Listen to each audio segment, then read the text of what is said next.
पुण्यामध्ये मे महिन्याच्या सुरुवातीलाच उन्हाचा कडाका प्रचंड वाढला असून येत्या काही दिवसात पुण्यातील उन्हाचा पारा आणखी वाढण्याची शक्यता हवामान विभागाने वर्तवली आहे। मात्र पुण्यातील काही भाग उन्हामुळे चर्चेत राहिले आहेत। नक्की हे भाग कोणते आणि पुण्यात अजून किती उकाडा वाढणार आहे सगळं सांगते, मात्र त्याआधी थोडक्यातला नक्की फॉलो करा। गेल्या 2 दिवसांपासून पुण्यातील तापमानात सातत्याने वाढ होत असून दुपारच्या वेळी रस्ते तापू लागले आहेत। लोहगावमध्ये तर सलग तिसऱ्या दिवशी तापमान 40 अंशांच्या पुढे नोंदवलं गेलं आहे, तर कोरेगाव पार्क आणि शिवाजीनगरमध्येही पारा 39 अंशांच्या वर पोहोचला आहे।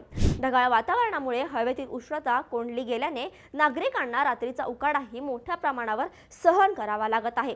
शुक्रवारी पाषाण आणि औंध परिसरात पावसाच्या हलक्या सरींनी थोडा दिलासा दिला असला तरी उर्वरित पुण्यात मात्र तापलेले वातावरण कायम आहे।